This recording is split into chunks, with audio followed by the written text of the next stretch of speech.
ఉగాదితో తెలుగు నూతన సంవత్సరం మొదలవుతుంది. చాంద్రమానం ప్రకారం ఒక్కో సంవత్సరానికి ఒక్కో పేరు ఉంటుంది. వాటి పేర్లు ఏంటి, వాటి అర్థాలు ఏంటో తెలుసుకుందాం. తెలుగు సంవత్సరాల పేర్లు. తెలుగువారి పండుగ ఉగాది. ఈ ఏడాది ఏప్రిల్ 9వ తేదీన ఉగాది పండుగ జరుపుకోనున్నారు. పంచాంగం ప్రకారం ఉగాది నుంచి తెలుగు క్యాలెండర్ కొత్త సంవత్సరం మొదలవుతుంది. ప్రస్తుతం శోభకృత్ నామ సంవత్సరంలో ఉన్నాం. ఏప్రిల్ 9 నుంచి క్రోధి నామ సంవత్సరం ప్రారంభం కాబోతుంది. పంచాంగం ప్రకారం ఒక్కో సంవత్సరానికి ఒక్కో పేరు ఉంటుంది. తెలుగు సంవత్సరాలు ఎన్ని? తెలుగు సంవత్సరాలు మొత్తం 60. ప్రభవ నుంచి ప్రారంభమై అక్షయతో ముగుస్తుంది. 60 పూర్తయిన తర్వాత మళ్లీ మొదటి నుంచి సంవత్సరం ప్రారంభం అవుతుంది. 60 సంవత్సరాలకు ఒక్కొక్క పేరు రావడం వెనుక ఒక కథ ఉంది. మొదటి ఋతువు వసంతం. మొదటి నెల చైత్ర మాసం. మొదటి తిథి పాడ్యమి. తెలుగువారికి జనవరి 1 నుంచి కాకుండా ఉగాది నుంచి నూతన సంవత్సరం ప్రారంభమవుతుంది.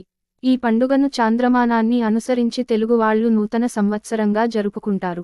మహారాష్ట్రలో ఉగాది పండుగను గుడి పడ్వాగా జరుపుకుంటారు.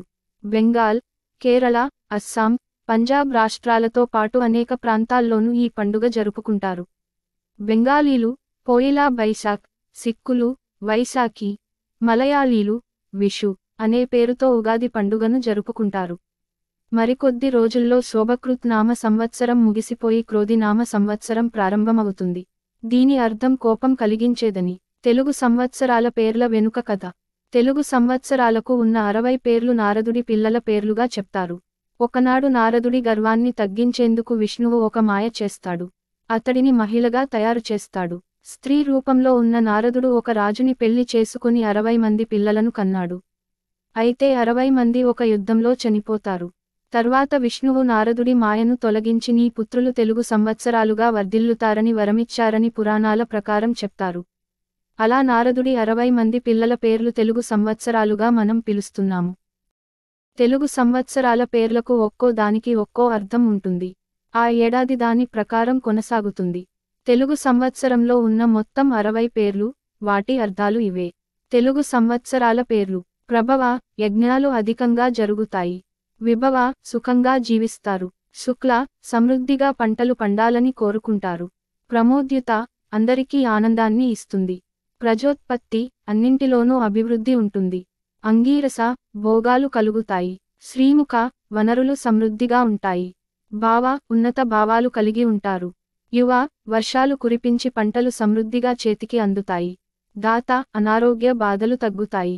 ఈశ్వర, క్షేమం, ఆరోగ్యాన్ని సూచిస్తుంది. బహుధాన్య, దేశం సుభిక్షంగా, సంతోషంగా ఉండాలని సూచిస్తుంది. ప్రమాది, వర్షాలు మధ్యస్థంగా ఉంటాయి. విక్రమ, పంటలు బాగా పండి రైతన్నలు సంతోషిస్తారు, విజయాలు సాధిస్తారు. వృష, వర్షాలు సమృద్ధిగా కురుస్తాయి. చిత్రభాను, అద్భుతమైన ఫలితాలు పొందుతారు. స్వభాను, క్షేమము, ఆరోగ్యం. తారణ, మేఘాలు సరైన సమయంలో వర్షించి సమృద్ధిగా వర్షాలు కురుస్తాయి. పార్థివ, ఐశ్వర్యం, సంపద పెరుగుతాయి. వ్యయ, అతివృష్టి, అనవసర ఖర్చులు. సర్వజిత్తు, సంతోషకరంగా చాలా వర్షాలు కురుస్తాయి. సర్వదారి, సుభిక్షంగా ఉంటారు. విరోధి, వర్షాలు లేకుండా ఇబ్బందులు పడే సమయం. వికృతి, ఈ సమయం భయంకరంగా ఉంటుంది. కర, పరిస్థితులు సాధారణంగా ఉంటాయి. నందన, ప్రజలకు ఆనందం కలుగుతుంది.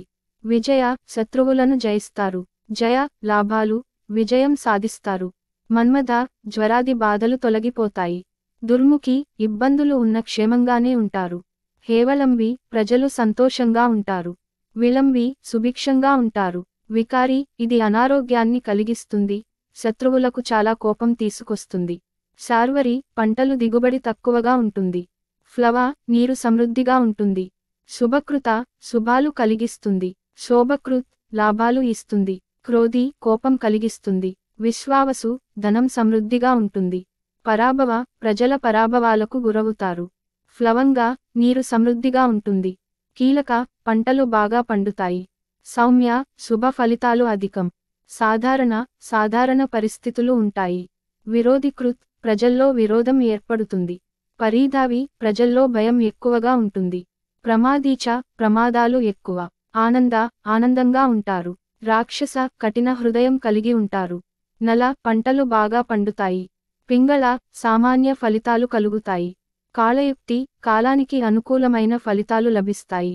సిద్ధార్థి కార్యసిద్ధి. రౌద్రి ప్రజలకు చిన్నపాటి బాధలు ఉంటాయి. దుర్మతి వర్షాలు సామాన్యంగా ఉంటాయి. దుందుబి క్షేమం ధ్యానం.